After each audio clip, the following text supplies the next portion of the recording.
Someone told me this 5 years ago and it's stuck in my mind since. If you work for someone else, you are just a cost to them, and costs by nature are meant to be kept down. In 99% of the cases, salaries and wages never made anyone rich.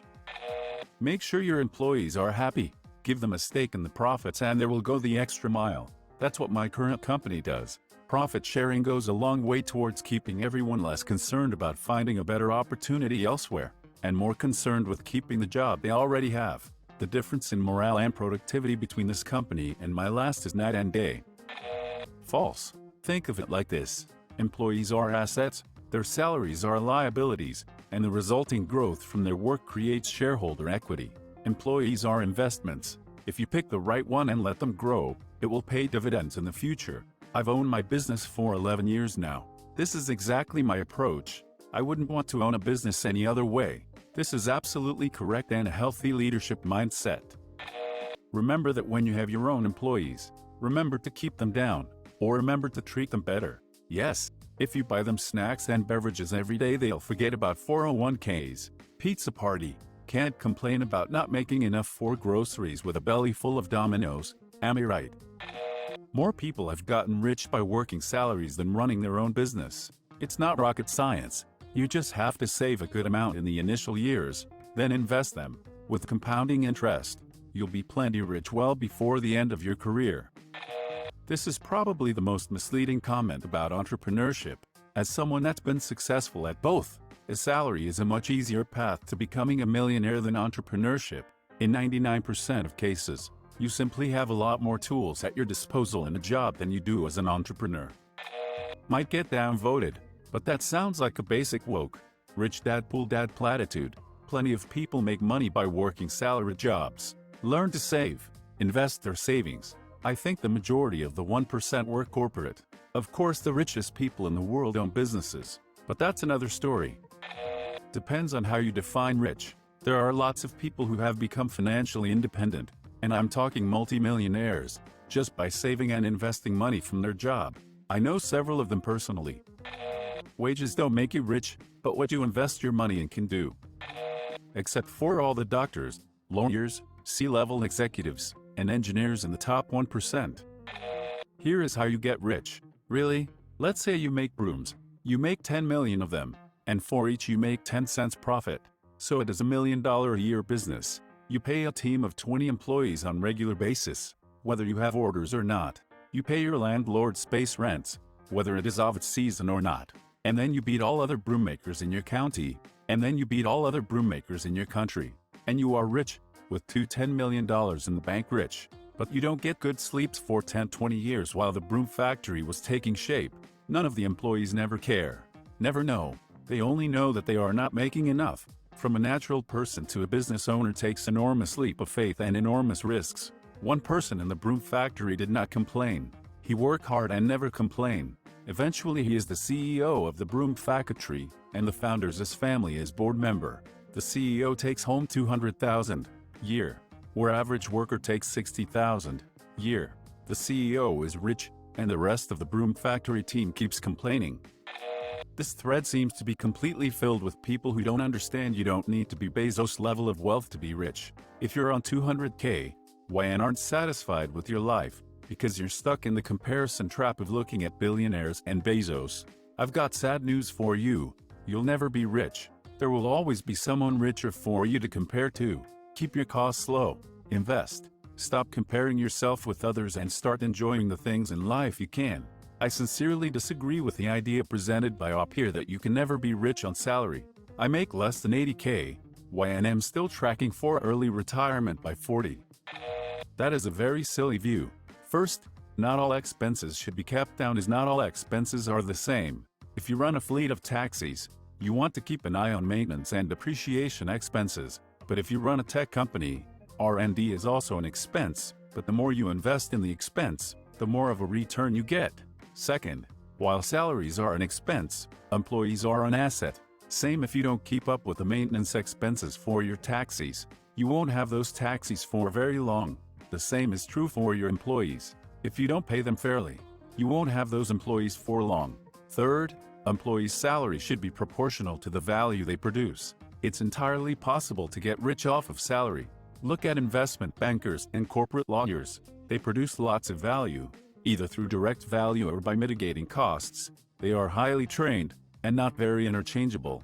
You won't get rich by salary if you are doing a low-skill, highly interchangeable task. This is probably the most important point. Even if you start a company, if you are doing low-value work in a highly competitive market, you probably won't get rich either. And lastly, the vast majority of entrepreneurs don't get rich either. Entrepreneurship has the highest risk exposure. Successful business owners are compensated for assuming the risk of owning a business. Salary is far more reliable and predictable. In summary, you'll often see at plenty of startups that the founders are not the most well-paid person at the company, and unless the company really succeeds, they are not going to be the wealthiest person down the road either. That's not true at all. Employees can also be huge assets. I don't think this is true. There are more millionaires made by simple investing in real estate and index funds than any other way through employment savings. Yep, which is why I'm living in a 4-bedroom house with my wife and 2 brothers and father while split the home and business bills. We are building a business, paid off all personal debt. No fancy cars, no mortgage, no luxuries other than my gaming PC which keeps me from spending out at bars etc. It sucks right now, because nobody is spending money on our service. But at least we are free and our money-making potential is uncapped. I think that's worth the sacrifice. I've told my wife these past 5 years, I'm not going to work for anyone. Corporate America is gone. The jobs won't be coming back. And the ones that remain people are becoming overworked, underpaid, miserable and unappreciated. Less time with family, less time with kids. What good is money if you have little to no time to enjoy it? Life isn't supposed to be about working for 65 years and retiring for 11 if you're lucky you make it that long. Pensions are gone, healthcare is disappearing and full-time jobs are being turned into 35 hours part-timers. If I'm going to sacrifice and kill myself working, I'm going to do it for my own company. The instant gratification trap is slavery. It sucks looking at everyone make it seem like they're happy with their white picket fences on Facebook and happy little families at Chuck E. Cheese's. But deep down all you're really doing is working and dying. I'm not going to be those people. It depends. I have some assistants and as I earn more, I pay them more. I care more about the value they bring me and I do my best to increase what I pay them. I'm not going to minimize my costs. My employees have their own vision and goals and I want to make sure I can help them do that. I even give them referrals so they can increase their income. It can be a two-way street if you find the right person. You also have to take on the extra risk, and in many cases the extra stress and workload. I really like being a consultant and setting up new businesses, but I recognize it's not for everyone, at least not without some help. Never made anyone rich is really relative. Rich in time? Rich in family life? Or rich with multiple fast cars? I find this a very limited view. It revolves around the goal of getting rich rather than creating value. Any business person worth anything knows that employees should be creating value. That's where the cost comes from. If you're creating value for yourself by your effort working for a salary, then that's just fine. If you operate your own business that breaks even, you probably aren't creating value. The cynic in me would like to believe that, but if I'm being honest, I just don't think that's true.